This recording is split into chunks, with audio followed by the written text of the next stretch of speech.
Dobrodošli v novi sezoni podcasta Ona Plus. Slovenke smo, ne glede na svoj status ali položaj, samozavestne in sposobne. A kljub temu pogosto še vedno ujete v tihe pritiske in neizgovorjene zgodbe. No, z novo kampanjo Neizgovorjena moč, ki je tudi vodilo nove sezone podcastov Ona Plus, želimo postati še bolj osebni. Izreči želimo še več in se dotakniti globin, tudi takrat, ko bi raje ostali na površju. Danes se sprašujem, kaj nam daje občutek, da ima življenje pomen. Je to delo, ljubezen, ustvarjanje ali gre preprosto za notranjo gotovost, da smo na pravi poti? O smislu in še marsičem drugem bom danes razpravljala z dr. Asto Vrečko, ministrico za kulturo, umetnostno zgodovinarko in raziskovalko, ki verjame, da kultura ni razkošje, temveč temelj družbe. No, in je tudi nekdo, ki zna ob vsem tempu politike še vedno najti čas za razmislek, knjigo in pogovor. Z nami v studiu je tudi Matic Vidic, avtor knjige Smernik za smisel, profesor filozofije, izkušen logoterapevt, predavatelj in človek, ki ljudem na iskren in preprost način pomaga poiskati življenjski smisel. Lep pozdrav obema. Ja, živo pozdrav. Danes smo se zbrali tukaj, da nekako razvozljamo uganko o smislu. Kaj za vaju pomeni smisel? Je to nekaj, kar je enoznačnega, preprosto opredeljivega, ves čas spreminjajočega? Ja, to je težko vprašanje. Zmeraj pravim, kadar imam predstavitev, vprašajo, povejte, kaj je smisel. Smisel iščemo. Smisel ni zdaj, da bomo dali definicijo, smisel pa je in da bom povedal. Ampak je to tisto, kar mene vabi. Mene vabi na 1001 način, da ga odkrijem. Kajti, če ima drevo nek smisel, da daje liste, da se potem naredi gnojilo, ali da daje les in kurjavo, kakšen šele smisel imam jaz kot človek. In tukaj je potrebno biti čuječ, odprt in ga iskati. Iskati pa na različne načine. Največ se pa ljudje bojimo trpljenja.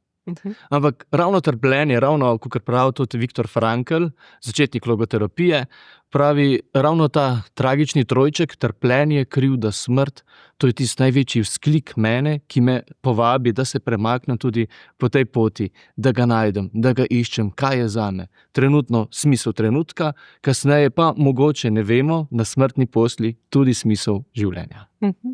Asta, večkrat se tudi sama sprašujem, a je potrebno v življenju trpeti, tudi obstaja knjiga italijanskega zdravnika, nismo rojeni za trpljenje. Kako vi gledate na to?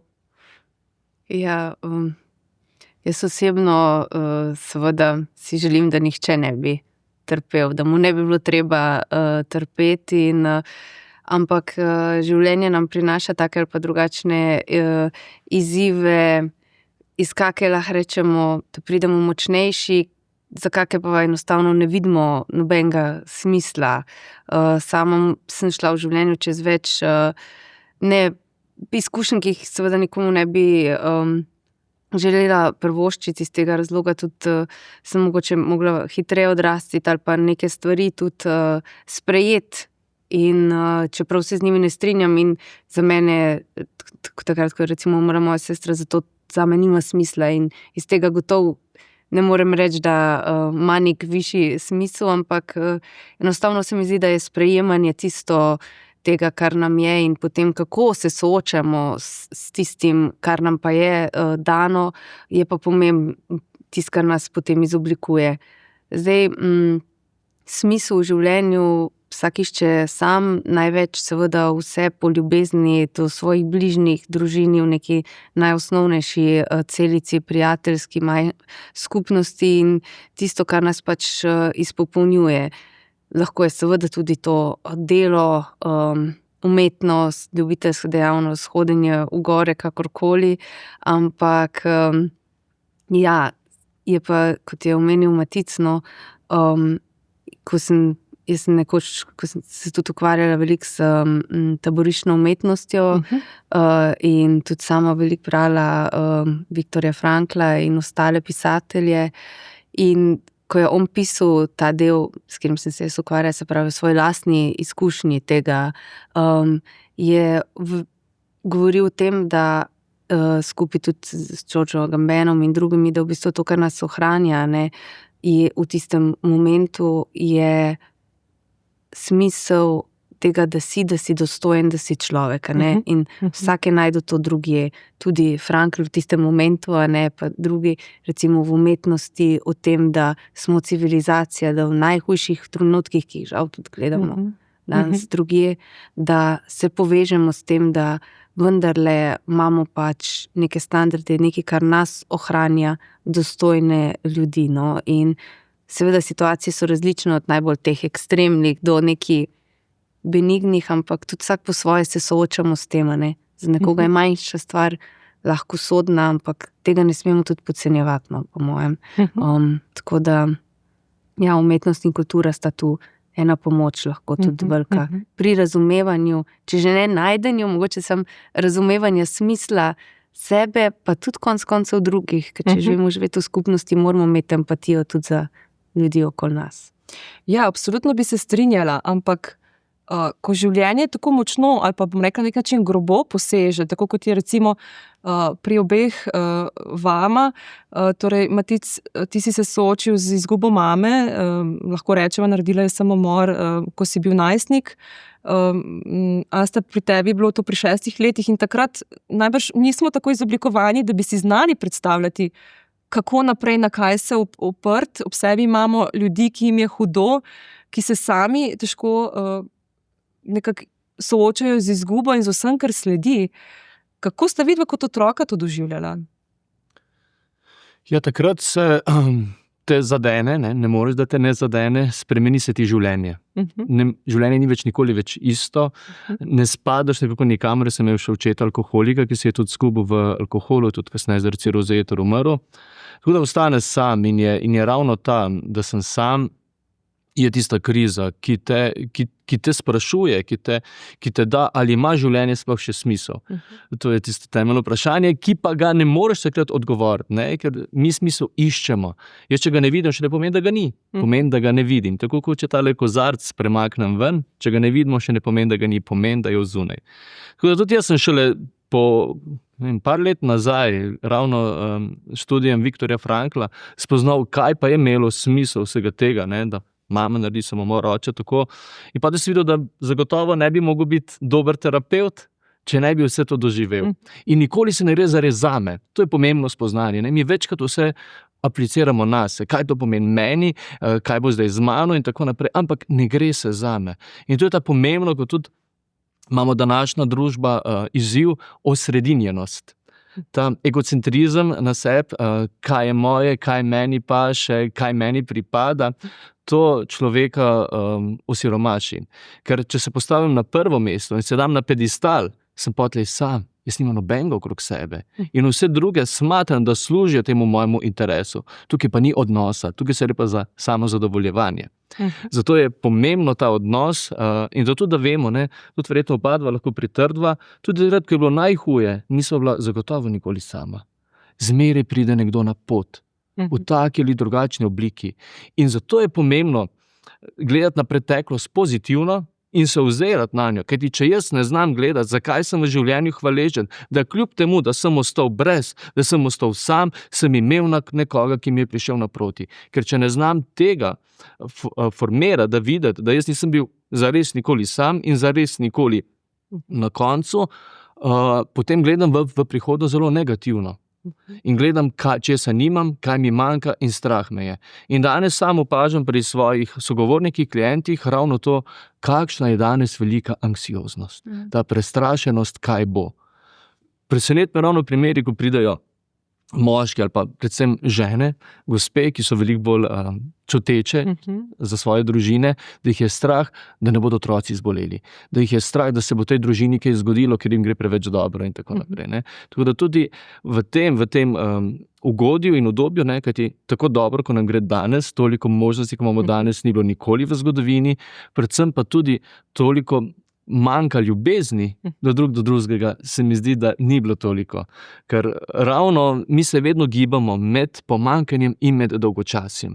Zato potrebujemo to sredinskost, stalni napetosti lok, da se izražamo tako preko kulture, umetnosti, preko ljubezni do drugega ali preko dela. In ravno finalno je pa tisto, to je pa kraljevska pot, pravi Viktor Frankl, je pa to, da zavzemem stališče, kljub temu, da sem je sposoben nekaj narediti. Za voljo tega, ker sem človek. Za voljo tega, ker želim drugemu nekaj dati, ne pa vzeti. Zelo dobro, te aktivnosti, mogoče bi se še lahko pogovarjali. Vseeno me zanima, Asta, kam si se ti uprla v tistih letih, ko ti je bilo težko, res kot otrok, po svoje doživljaš stvari? Ja, jaz sem bila takrat res, to je bilo tik preden sem šla v prvi razred, poleti, moja sestra je bila takrat še manjša, je bila dobro leto, in tudi pri meni je bil samomor očeta povezan z alkoholom in seveda s tem, kar iz tega potem tudi temu sledi, na žalost, ne.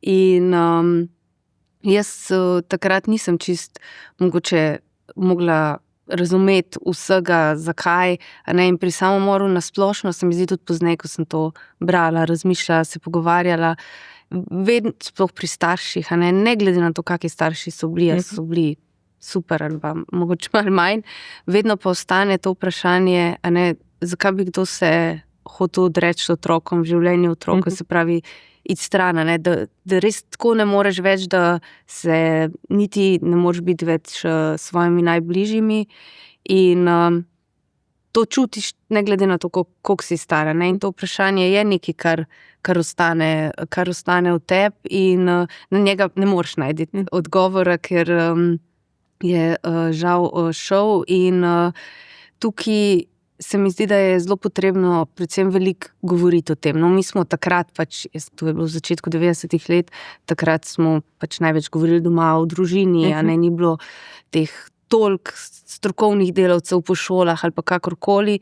Nažalost, tudi je bilo to precej prisotno v lokalnem okolju, nisem bila edina s to izkušnjo že v najnižjih razredih osnovne šole, tako da je bilo to, takrat. Potem pozneje, z leti, ko odraščaš, pa si najstnik v to naprej, pa gotovo knjige, meni je to zelo pomagalo, da od leposlovja, tudi strokovnih knjig, ampak knjige so tista prva vstopna točka, vsem so dostopne v knjižnicah, ker ti ugotoviš vsa ta neverjetna druga življenja, veliko hujša, in tudi seveda mnogo boljša nekatera, in tudi se strinjam zelo z Maticom, da mogoče to, ko se umestiš v nek kolektiv, v neko skupno, tudi če je imaginarna skupnost, tudi če je nekaj, s čimer se ti povežeš na neki ravni empatičnosti, deliš izkušnje z nekim junakom, vidiš, da nisi sam v tej izkušnji in da se ne vrti čisto vse okoli tebe, to je zelo pomembno. In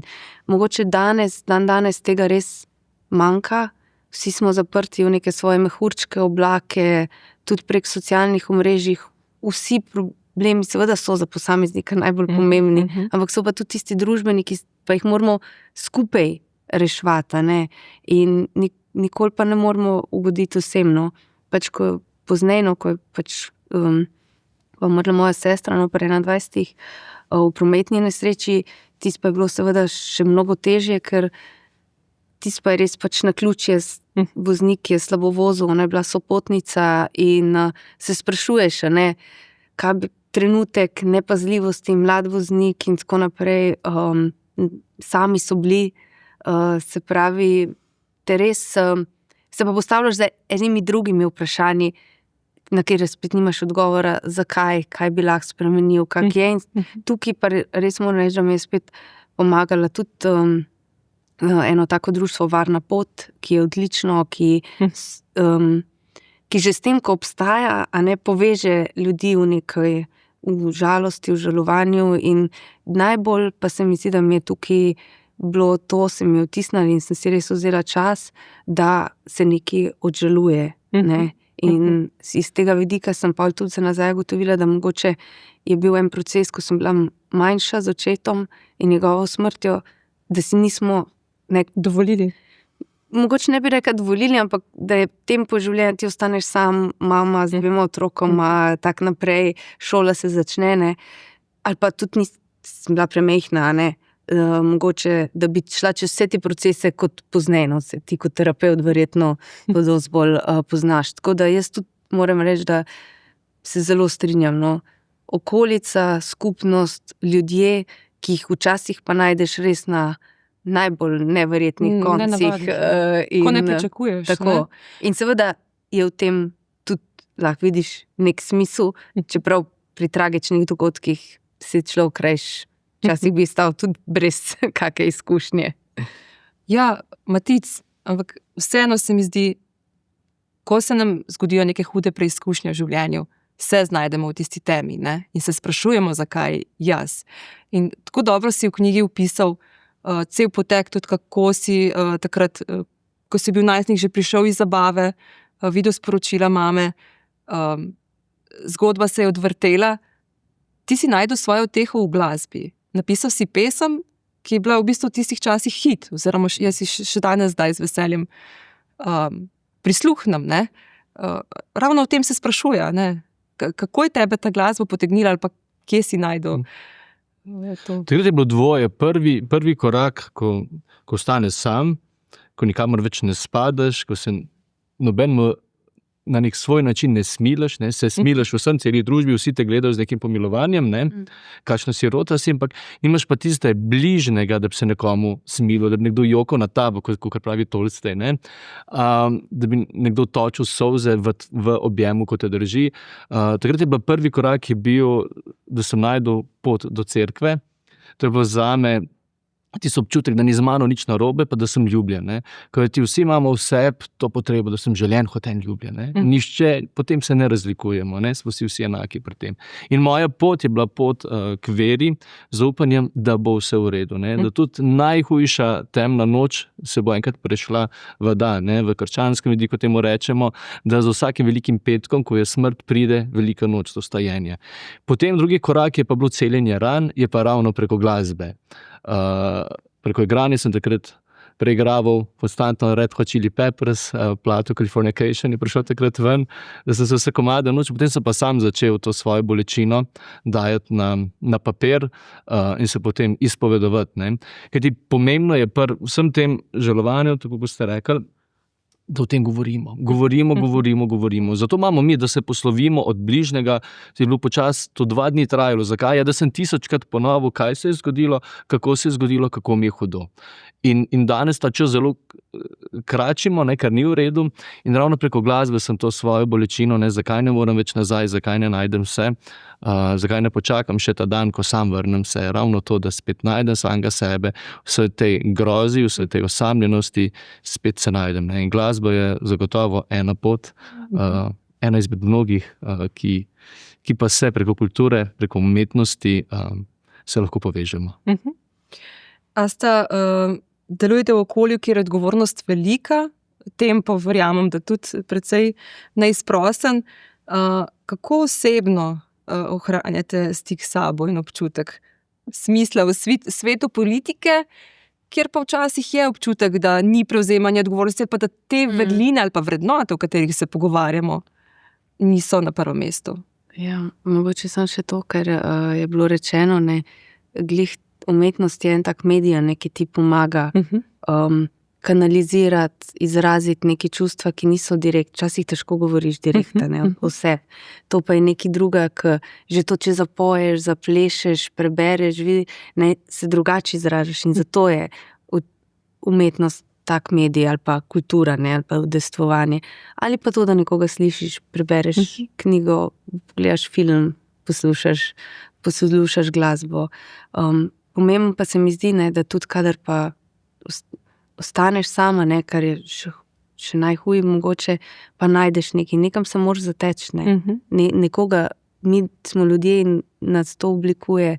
In kadar pa res ni, in se mi zdi to, in to vidim, no, tudi prek svojega življenja, da se krepijo institucije socialne države, nevladnih organizacij in da imajo, ne, da nihče pa res ne sme, ni nobenega razloga v tej družbi, da bi kdorkoli ostal čisto povsem sam ali pa prepuščen dobroti nekoga, dobri volji, nekoga. In podobno je tudi tukaj, a ne, pri izpostavljenih funkcijah ali pa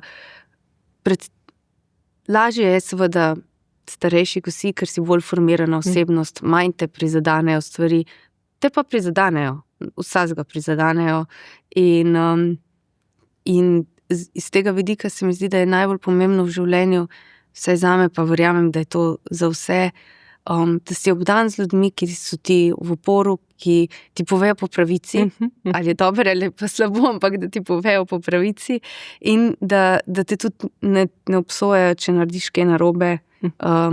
In predvsem, da v bistvu se pa treba zavedati, da te stvari, a ne, kar se ne smeš preveč projicirati v drugih, kar negativnih stvari. No, to se mi zdi zelo pomembno in najbolj, kar pač je meni res sploh v teh zadnjih letih v politiki, se mi zdi, da si vedno rečem, ne, tiskar pa kaj izmišljenega, pa nesramnega, pa tako naprej. Argumentirano neke nasprotna mnenja, to je demokracija, to je pravilno, to je pogovor, to je to, kjer smo, no. Ampak, ko pa je kaj res zelo, zelo namirnega ali pa uperjena tudi proti mojim bližnjim, si zmeraj rečem, res nikoli ne sme človek se spustiti na ta nivo in enako niti pomisliti, da bi komorkoli kaj mislil že o drugih tak slabe stvari in govoril, ali pa, ker mislim, da je to res tisto, kar lahko človek največ naredi, da sam veš, da v bistvu nisi tak, da se ohranja nek spoštljiv dialog, neko dostojanstvo in pogovor. Ja, bi rekla, da gre za čustveno inteligenco, ki pa, Matic, ne vem, mogoče tudi iz prakse, ali pa kakšne imaš ti primere, pomanjkanje je tega vsega, ali pa si ne pustimo blizu, da bi ti v knjigi pišeš o tem, da smisel, ali pa rečeš, ni nekaj, kar je dokončnega. Pa kar naenkrat ima veliko ljudi težave s tem, osmisliti vse, kar imamo. Kaj vse so te, bom rekla? Mi imamo danes družbo žalostnih ljudi. Jaz ocenjujem to pavšalno, da je danes ogromno žalostnih ljudi. Nikoli ni bilo še verjetno toliko terapeutov, kot je danes, in nikoli ni bilo toliko čakalnih vrst, kot imamo danes, pa je plačniško, ni samo plačniško. Kaj šele drugače. Ker ti družba šla k temu, da najboljši potrošnik je žalosten človek. In tukaj se najde v tej žalosti in mi želimo na vsak način nekomu sporočiti to svojo žalost, vendar zaradi čustvene inteligence, ki večkrat jo manjka, je to na napačen način sprocesirano. Podobno kot otrok, ko mu vzameš igračo, te lahko ugrizne. Zakaj? Ker želi sporočiti svojo travmo, svojo bolečino. In tukaj zagotovo gre, ne, mene tudi, jaz sem čestitam politikom vsem, mislim, da se greste to neverjetno, kaj to se morate prenašati, in mene srce boli, ko vidim, na kakšen način se ljudje spuščajo, ampak to je vedno izraz, da lahko samo nizek ponižuje. Visok človek povišuje drugega. In to je ta moč. Ne? S tem zmeraj govorim z vsakim dejanjem, tu pa govori o tem Elizabeth Lucas, z vsakim dejanjem govorim o sebi. Jaz tudi, če nekoga udaram, nisem povedal nič o njemu, sem povedal o sebi, da nisem civilizirana oseba, da se ne znam obnašati, da ne znam kontrolirati svojih čustev, da se ne znam vprašati, kako se pa drug počuti, da nisem empatična oseba in tako naprej. Tako da z vsakim dejanjem govorimo o sebi. In tega bi se mogli danes zavedati, da nikoli o drugih, vedno o sebi. Ali pa samo v stiski, ali kakorkoli že. V bistvu najbolj ne ponižate nekdo drug s tem, kar ti reče, ampak te poniža s tem, če sprož v tebi nizkoten odziv. Odziv je tisti, ki se mi zdi najbolj ključen. Je pa absolutno res, da današnja družba, ki je res usmerjena v potrošništvo, v vse, vsak moment mora biti mora biti najboljši, najlepši, najbolj, zna najboljši spomin in tako naprej, ne, vse sil v več. In kapitalizem je pregnal in neoliberalizem to res do popolnih skrajnosti. Ne pustimo si krbita, ne, če včasih si pa razmišljaš, je to ali pa se samo odpočiješ, ker je vsega preveč, si neproduktiven in skozi se nasil v to, da nam nekaj manjka, ne? Vedno je nekaj več, kar je sicer čist dobro in to je narava družbe, da se nadaljuje naprej in ljudi, da razvijamo, ampak smisel pa ne more biti v več potrošnje, v več nakupov, v več tega, kar v končni fazi nam bo prineslo manj skupnosti, manj solidarne družbe in predvsem tudi v končni fazi manj planeta, manj narave, ne? In tukaj vidim ta problem, da se ne čutimo del vsega, ne? Ker pogosto vidimo kakšne akcije, ki so zelo sebične, zelo zaradi tega, ker se mora vse biti za ta moment in ovekovečeno na spletu in tako naprej, se uničuje planet, se uničuje, ne vem, konec koncev kulturna dediščina, tudi življenja ljudi, ne, beremo v teh zaskrbljujočih trendih pri mladih, prek socialnih omrežij. In mislim, da je tukaj res ključno, da se v najmlajših letih tako prek šole, drugih institucij, seveda družine, pa privzgajajo vrednote, ki so usmerjene v skupnost, solidarnost, empatijo, ne pa k temu, da ves čas razmišljamo, kaj bo tista stvar, ki bo nas osmislila, kaj lahko še kupimo, kako lahko bomo še bolj razslojeni, ne? In nas to osmišljuje, ne bi nas imela, ne. Nekaj moram povedati, ker je bilo tako meni zanimivo, ker imam skupine mladimi večkrat delam in vprašam, kaj si pa vi želite v življenju, ne? In so tiho in gledajo tla, ne? Rečem, kakšne imate cilje, kaj je tisto, kar vas žene, in so tiho. In potem vprašam Franklovo vprašanje, ki je zelo grozno, ki pa je, zakaj še niste naredili samomora. To je samo obrnjeno vprašanje. In pravijo, da ne bo mami žalostna. Kaj želim tle povedati? Mladi nima več želja. Prejšnji teden je prišel en 33-letnik in pravi, sem vprašam, kaj je razlog obiska, prav, jaz nimam nobene želje. Ničesar si ne želim, po ničemer ne hrepenim. To je ta praznina, to je ta eksistencialni vakuum, ki ga imamo danes, ki je večkrat prisoten. Ker vsega več pomeni vsega manj. Ne? Kaj mi potrebujemo? Ne? To je mislim, to je težko razumeti, ampak mi potrebujemo ljubezen. Ker na enem predavanju sem je gospa rekla, veste, če nimate ljubezni, potrebujete veliko denarja. Ne, ker ljubezen, če imamo ženo, razvito ljubezen, gremo mi do na en hrib in se imamo lepo. Če pa nimamo ljubezni, jo moram pa peljati na Kanarske, da gre z mano. Da račun očit, ne? Lahko, bi tudi te, ampak jaz bi se še naprej navezala in sicer, dostikrat se zgodi, da nekako se sprašujemo, zakaj smo tle, kjer smo, ne? Jaz se pa zadnje čase večkrat rečem, če ni to samo mašilo, ne? Ker potem se vračamo v preteklost, pa raziskujemo, zakaj smo, kjer smo, tukaj smo, kaj bomo s tem naredili? Zanima me od obeh, zakaj biti aktivni državljan in zakaj rečemo, kje iskati smisel v politiki, če je večinoma ljudi bi reklo, rajši se obrnem stran, ker ne želim biti del tega. Kaj je pravilni ustrezen odgovor? V vsakem primeru, ne glede na to, kje delujemo, bi si želela, da je smisel vsakarkoli pri vseh delu to, da nekaj spremeniš, da narediš boljšo skupnost, boljšo okolje. In tukaj mislim, da je to delo precej podobno. V politiki se mi zdi, da je pomembno predvsem tudi mlade nagovoriti, da jo spremljajo, da so aktivni, da grejo na volitve, zaradi tega, ker je to naša pravica, ki je bila izborjena čez stoletja. Tako državljanov, žensk, Slovencev in tako naprej. Nič od tega ni prišlo samoumevno. In to, da imamo mi pravico soodločanja, nam daje tudi odgovornost, da to izkoristimo.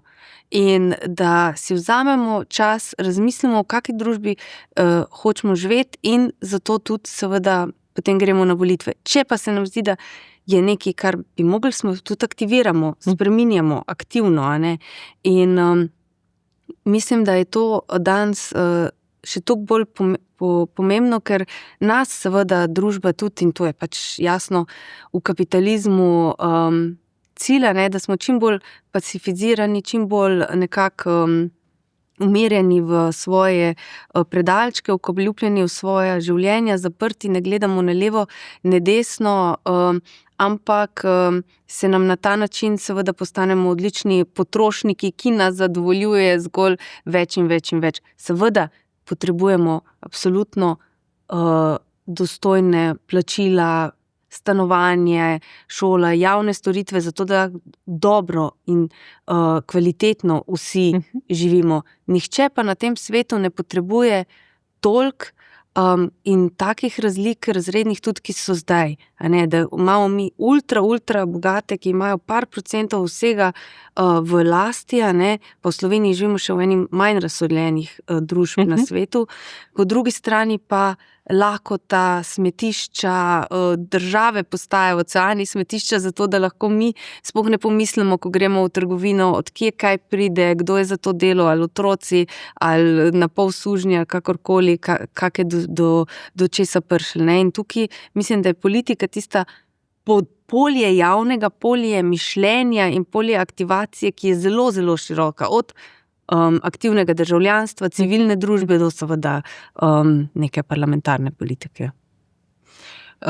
Mogoče še to bi se navezala, ko sem dobila tale misel o udeležbi na volitvah. Jaz pa vedno rečem, ne glede na to, za kakšno stvar gre, tudi otroke učim, ne, če je bila to zabava, če je to neka stvar, ki je v šoli, potrebno je pokazati, oziroma pomembno je izkazati spoštovanje. Nekdo se je potrudil, nekdo je vložil svoj trud in energijo v določeno stvar. Pomembno je, da se uredimo in da pokažemo svojo pač aktivnost, vključenost. In jaz verjamem, da se s tem začne, da potem imamo drugačno miselnost pri vseh odločitvah in da smo aktivni pri tem. Matic, jaz bi se pa navezala naprej, Viktorja Frankla smo že večkrat omenili, omenja in govori tudi o svobodi, kot o bistvu človeškega dostojanstva. Kako ti razumeš svobodo, kje se po tvojem začne, v mislih, v srcu, v sprejemanju in kakšno imaš ti izkušnjo? Si jo kdaj izgubil? Ja. Mogoče je v mislih, da sem mislil, da nisem svoboden, ampak vedno sem svoboden, da se odločam, kaj sem, kdo želim postati. To je svoboda, tudi Viktor Frankl je govoril, ne? Če tudi ne morem nič, lahko pa zavzamem stališče do vsega tega. In tudi ravno to je svoboda, da lahko iz vsega gnoja naredim gnojilo. Tudi to je svoboda. Predvsem, jaz sem v praksi doživel pri Romih, jaz blizu njih živim v Novem mestu, Lučaj, Kamna stran, in vedno imamo to že tam v družbi, ne, že sosedje imamo v DNK-ju, že to sovraštvo, mržno, ne, zaradi vseh teh izkušenj. In ravno tam sem doživel to svobodo, da sem lahko drugačen, da lahko kljub vsem, da te noben ne podpira, noben ne verjame, da se da drugače lahko spremenim. Tako da sem najprej začel pobirati smeti za njimi, potem sem se začel z njimi v dialogu, jih spremljati, potem pa po mojem fohu jih učiti v rok, danes jim pa službe iščem in pomagam, da pride do zaposlitve.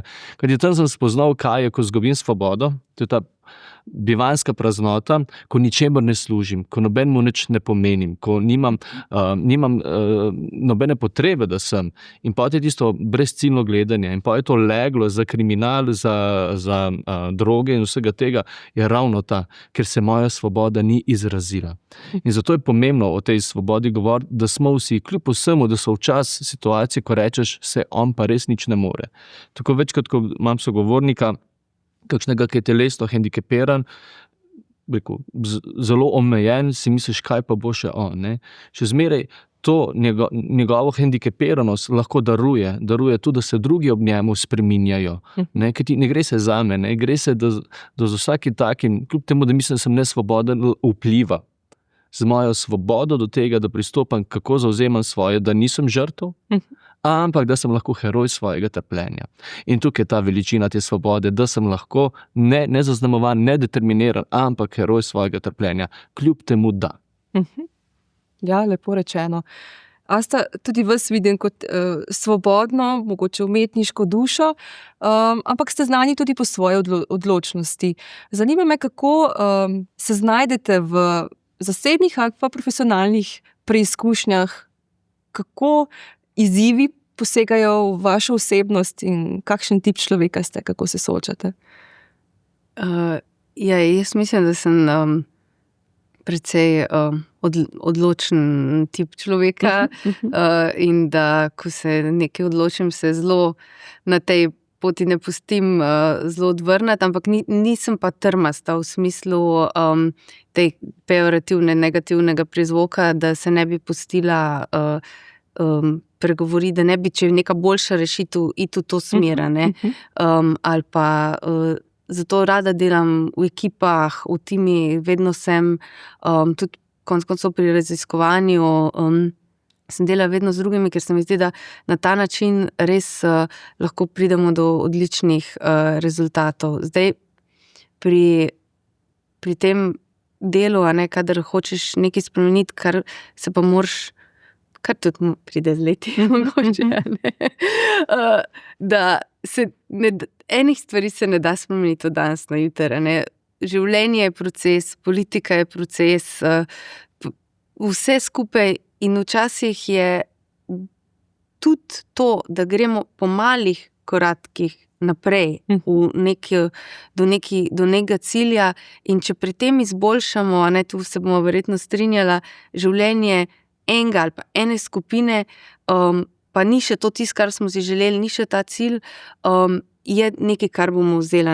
Zato recimo tudi, ko smo šli mi v vlado kot Levica, ko mala stranka, in si zavzemamo za korenite družbene spremembe, vedno smo se soočali z očitki, recimo, ampak niste še tam, vi ste z drugimi, pa to. Zato, ker sami nikoli ne bomo prišli, in zaradi tega, ker je naš, pa tudi to je moje osebno videnje, da če je nekaj dovolj dobro, da spremeni vsaj nekomu ali pa enem delu prebivalstva stvari na bolje, potem je to že en doseg. Ampak ne smeš pa se ustaviti, moraš iti naprej. In mislim, da tudi taka sem, želim si domišljati, da sem tudi človek, ki rad posluša in sliši druge. Upam, da res se trudim, in mislim, da je to narava obeh teh poklicov, od terapevtskega do v politiki, da moraš iskati konsensa, in to je tisto. Je pa res,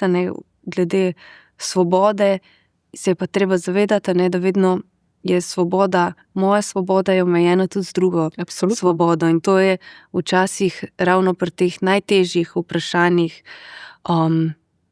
v življenju ali pa v politiki se je treba, marsikdo bi komu svobodo odzel, in tako vprašanje, tako delo, kot je vaše, je zato toliko bolj pomembno, ker pomeni tudi mediacijo med enim in drugim, eno in drugo stranjo. Zelo podobno, kot recimo govorimo na področju kulture, da odpira vprašanja, daje neke utopične rešitve, ampak tisto, kar pa pride vmes, je pa tisto, kar nastane in je v bistvu najboljš. Oblikuje mojo bit, Tako. To je ključno, ker dobra bit ima lahko dobro življenje. Matic, nekje si zapisal, da si šel med Rome zato, da bi jih spremenil, na koncu pa so oni spremenili tebe. Kakšen pogled od človeka v življenje, v smislu ti je dalo to izkustvo sodelovanja z Romi, veliko sodeluješ z njimi? Tukaj sem se predvsem naučil, to mi je bila moja popotnica za terapevtski poklic, da vidim, da to, kar se tam dogaja, ni moje. Najbolj ključno je, zdaj to je bilo meni, ker toliko zlorab, tam skoraj ni otroka, da ne bi zlorabljen, ga ni, ne obstaja. In tako, ko vidiš kako starši delajo s svojimi otroki, nekateri so absolutno zelo čuteče, ljubeče, nekje pa vidiš, da otrok nima tiste vrednosti, kot se vsak otrok želi, da je v polnosti obdan z ljubeznijo staršev, takrat te pa boli, ampak vidiš, da ne moreš. In tudi to sem se naučil, da ni, plus tega, da vloga ženske. Tam sem tudi spoznal, kako je pomembna vloga ženske. Prvič sem to spoznal v vojski, ko sem videl, da so samo ženske končale urjenje do konca, ker moški na bildeni so padali dol, ženske so pa jokale celo pot, nosile 40 kg na sebi, 30 km pa 40 vročine, ampak so zmogle. In tudi pri njih sem videl, ko sem na začetku začel se dogovarjati z moškimi, da bi naredili kakšno spremembo, da bi šel kdo v službo, pa kdo v srednjo šolo, nisem se nič dogovoril. Potem sem se pa začel dogovarjati z starim mamam, z babicam, sem se pa vse zmenil. Ne? Ker tam je tako, ko žena pride k hiši, ni vredna nič, ne sme niti za mizo sedeti. Ko ima otroka prvega, dobi mesto za mizo, ko je pa stara mama, je pa ta glavna. In takrat sem videl, kakšno moč se bo tudi apliciral na našo družbo, imajo dejansko mate ženske. Ker ti že, če gledamo vojni, ko je bila druga svetovna vojna pri nas, ko so možje šli na fronte in so bile mame same z otroki doma, so te domačije obstale. In so bile močne. Ko gledamo pa že od Prešernov lepi vidi dol Aleksandrike, ki so pa šle, je bilo pa večkrat revščina ostalo doma, kjer so možje sami ostali. In tako se vidi, kako ste ženske tiste, zato pravimo zmeraj spravimo, kjer vidiš urejeno ženo, vidiš urejenega moškega in družino, kako ste zares nosilke. In tukaj je pomembno, da ste ženske. Tako da, mnogo stvari sem se naučil od njih, in so mi res dali več, kakor so me vzeli. Zaradi njih sem postal stalni dijakon, zaradi njih sem postal terapeut, ker sem videl, da se ne da pomagati samo z vero, da je včasih potrebno še kaj drugače pristopiti. Tako da meni so spremenili življenje. Niso mi ga uničili, ampak so mi ga dali tako, da si ga sam ne bi mogel zamisliti. Lahko bi se navezali na to, da je pomemben dialog, vseh iskati, kaj je skupnega, se tudi posod, iskati, kaj je skupnega, ker če iščemo razlike, ne bomo nikoli skupaj. In tukaj je ravno to, kaj pa je moja življenjska pot? Moja življenjska pot je, da postajam vedno boljši. To je moja pot, ne da postajam slabši, da postajam boljši. Zato tudi v partnerskem odnosu, kdaj gremo narazen, je, ko postajamo ob drugemu slabši. Zato je ta pomembna pot, da postajam boljši. Zakaj? Da bo moja bit dobra. Da bom pustil sadove, da bo za mano nekaj lepega, za voljo mojega sina, za voljo moje družine in tako naprej. Asta, doktorirali ste na temo jugoslovanske umetnosti v 20. stoletju. Se vam kdaj kolca po jugoslovanski solidarnosti, po vrednotah, ki jih je zagovarjala bivša Juga?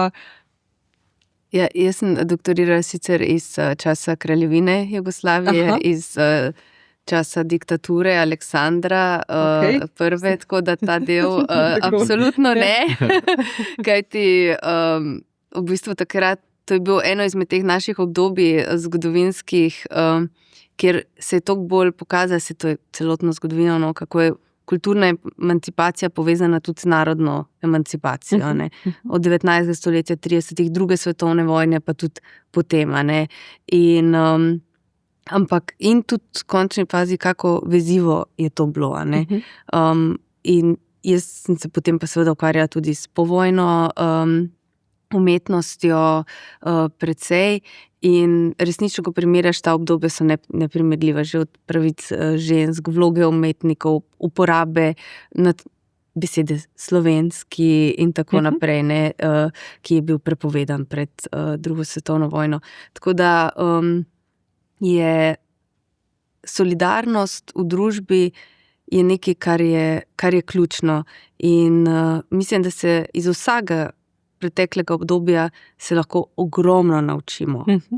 Tistih pozitivnih stvari, ki jih je treba nadaljevati do danes, ki eni so na enih tudi stojimo, gradimo, smo kot družba, so nam samoumevne, pa jih ne smemo pozabiti, da so druge so take, ki smo jih že malo pozabili, pa jih je treba pogledati. Ene so pa žal tiste stvari, ki jih je zgodovina naredila narobe in družbe in so se politiki, vsi ljudje po vrsti slabo odločali. In iz tega se je pa treba naučiti in je treba potegniti lekcije za prihodnost, za nas, za vse za nami, ki nas bojo naredile solidarno družbo. Žal se bojim, da smo v trenutkih, ko se nam zdi, da se družba ni pravzaprav kaj veliko naučila.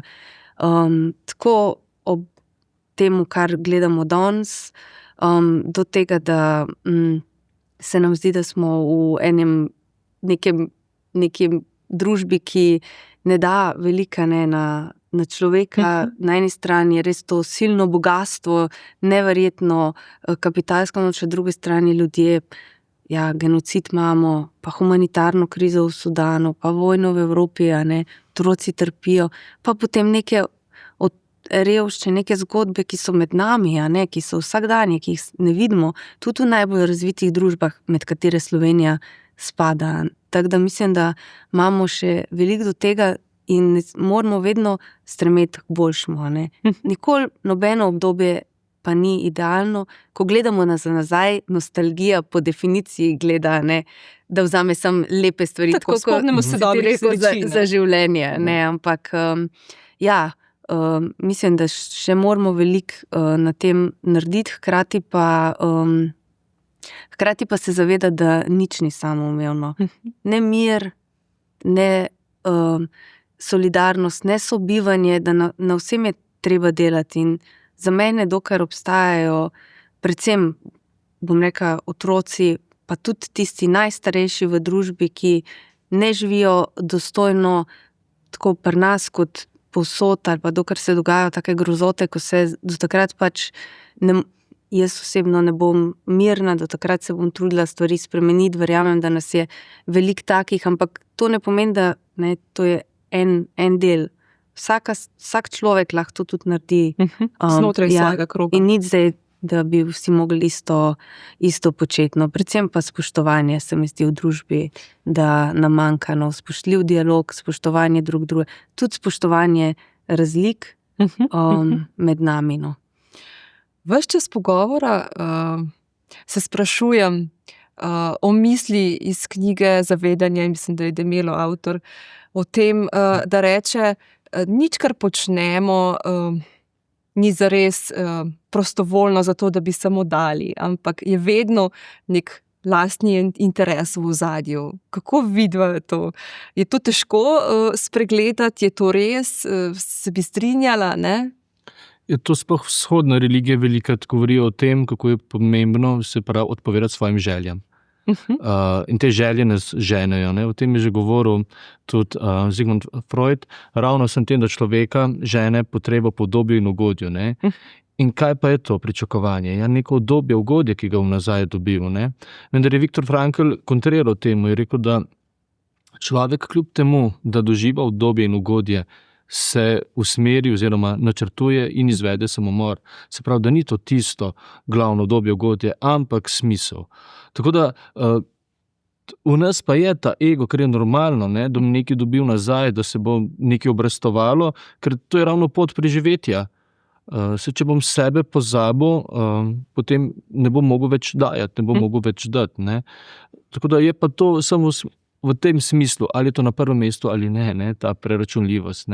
Je pa danes problem te preračunljive ljubezni. Jaz bom do tebe dober, če boš ti do mene dobra. Zato je tukaj pomemben ta vnaprejšnji vložek, ta prvi korak. Jaz bom do tebe dober, tudi če ti ne bo zmogla tega. Te bom čakal, da boš to ti lahko do mene. Mogoče nekdaj nekoč vrnila vso to ljubezen. Ker tukaj ne bo šlo. Ko enkrat preračunavamo, gledamo, kaj pa bom jaz dobil za nazaj, potem se samo čakamo. Smo v pad poziciji, kdo bo naredil prvi korak. A obstaja brezpogojna pomoč? Ja, jaz mislim, da mislim, da v bistvu seveda obstaja, to je odvisno od posameznika in tako naprej, ampak predvsem pa je res ta menjava, v katero pa nas sili tudi neka družba kapitalistična, neoliberalistična, ki vse vrednoti, ki vsako stvar mora imeti učinek, aplikativen, zdaj, se pravi kroženje materialnih dobrin. Če nekaj delamo, ne delamo kar sam po sebi, mora imeti takoj nek efekt. Včasih pa so kakšne stvari, to se vidi v temeljnih raziskavah, to se vidi v umetnosti, v kulturi, v razmišljanju. Včasih kakšne stvari imajo šele na dolgi rok neke učinke, ne takoj.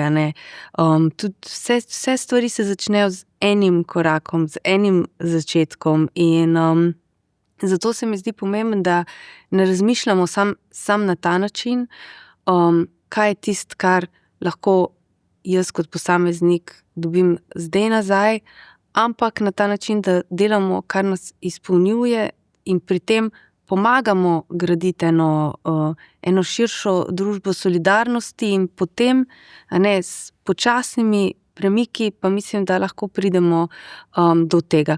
Kar po drugi strani ni nič narobe, normalno, ljudje se je pa treba tudi zavzeti za svoje pravice in zase. Ne boš hodil v službo zato, da ne dobiš plačan.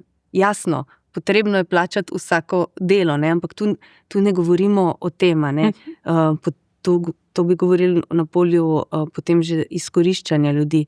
Ampak o tem, da pa nekomu pomagamo, nas nič ne stane, pozdravimo, odzdravimo, smo spoštljivi drug do drugega, to pa se mi zdi temelj. In tisti, ki smo javne osebnosti, moramo se zavedati tudi naše vloge pri tem. In zato me žalosti, ko vidim ponižujoč diskurs do žensk, do otrok, do druga, kogarkoli pač, zaradi spolne, verske, narodne pripadnosti v javnem prostoru, ker vse zaboli, ne? In vse tam. In ko se reče, če pa on lahko to napiše na Twitter ali pa reče, potem pa je pa to ok in potem se to kar legitimira in to vidijo tudi drugi. In mislim, da smo v enem res občutljivem družbenem obdobju, kjer moramo pa res vsi paziti in bi mogli stopiti korak nazaj glede tega. Če vidiš ti predsednika enega največjih države, ki se poslužuje lažnih novic, recimo, pa vsem tem bi, ko se ne veš več, kaj je res, pa kaj ne. In odgovornost je na nas. Odgovornost je na nas vseh, hkrati pa mi polagamo odgovornost mladim, ne? In jim zapovedujemo vse, kaj bi mogli biti, ampak mi hkrati pa nismo zgled, ne? In zaradi tega se jaz zmeri probam sama sebe vprašati, ne pa delati tako, kot bi si želela, da bi to drugi, ne? In včasih to pač nima neposredno odgovor. Seveda obstajajo ljudje, ki so pa popolnoma nesebični, delajo, se razdajajo za druge v dobrodelnih organizacijah. V Sloveniji je ogromno takih in jih samo občudujemo. Ni pa to za vsega. Bistvo je, da je človek izpopolnjen, da ima možnosti biti srečen, živeti dostojno življenje, kvalitetno, kakorkoli pač že to je. In v tem smislu pa vidim tudi nalogo politike. Ja, in da smo v prvi vrsti človek človeku, oziroma da smo ljudje, ne. Zanima me za konec, kje vidva črpata energijo, kje sta najbolj avtentična, v kakšnih okoljih, kaj so vajine skrivnosti, takega bom rekla, za oba zelo pomerjene drže. Jaz najbolj, da pomagam človeku, ne, ko pride v stisko, da takrat idem nasproti, kajti ta pristop avtentičnosti, ko govorimo, ne, da sem res to jaz v polnosti, takrat lahko to dajem drugmu pogum. In ravno ta vzgib, ker eni pa zmorejo, smo ugotovili, eni zmorejo se predati v polnost, ne, in ljubezen vedno množi.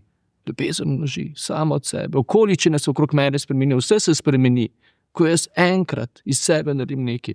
In ravno ves ta odziv, ki pa rabimo ta odziv, kot ste že rekli, ne, rabiš nek odziv, nek feedback in vidiš, koliko ljudem pomagaš, to te samo po sebi polne. Ker na začetku so mene zmeraj spraševali, pa kako ti lahko to cele dneve poslušaš jamranje drugih, kje se pa ti polniš, ne, potem, ne, ker si sprazen. Ne. Ampak ravno to, ravno s tem se polnim, ko vidim, da se premikajo stvari, da lahko nekomu pomagam, to polne samo po sebi, ne potrebujem pa se nekam priklopiti. Ne. Tako da je tukaj, drugače pa Dostojevskega imam tako rad, pa Tolstoj, to mene one dva data, ki se vnimam, zato pim, mi data to razsežnost, to globino človeka, to ranljivost, po drugi strani preračunljivost, vse skupaj, ampak kljub vsemu zmeraj na koncu, kjerkoli gledamo. Zato jaz tudi verjamem v politiko, na koncu bo vse dobro, zagotovo. Asta, kaj za dodati?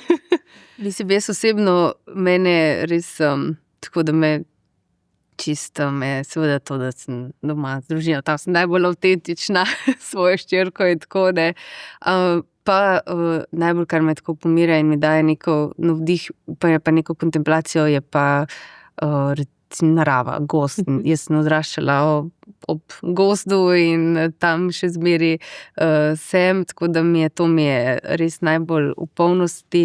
Je pa res, da sem zelo strinjam tudi mene, a ne, pri delu, pri vsakodnevnem ali pa, ko si že človek misli, mogoče pa ni treba, ali pa se je to dosti dober, ali pa evo, se nekaj pa smo, ne. Je pa res to, ko vidiš, da se nekaj premakne, da si za nekoga nekaj pomaga, ali pa nekaj omogočil, da se da premikati skupaj, tako da vedno in povsod moram reči, da me navdihujejo pa dajo energijo ljudje, ali je to na poklicnem, družinskem področju, prijatelji, in potem, ko vidiš, da nekaj premakneš, to pa se mi zdi, da je neko tako veselje, ki ti res da pogum za naprej. Krasno, hvala obema, iskreno veselje mi je bilo danes kramljati z vama in bom rekla, čisto enostavno, veliko sta povedala med vrsticami, predvsem o sebi in o tem, kako pomembno je biti v prvi vrsti človek. Hvala. Smisel torej ni nekaj, kar preprosto čaka na nas. Pomembno je spoznanje, da ga ustvarjamo sami. Pojavi se, ko živimo iskreno, sprejemamo spremembe in tudi v najtežjih izzivih prepoznamo priložnost za rast. Hvala za pozornost in se vidimo zopet čez 14 dni.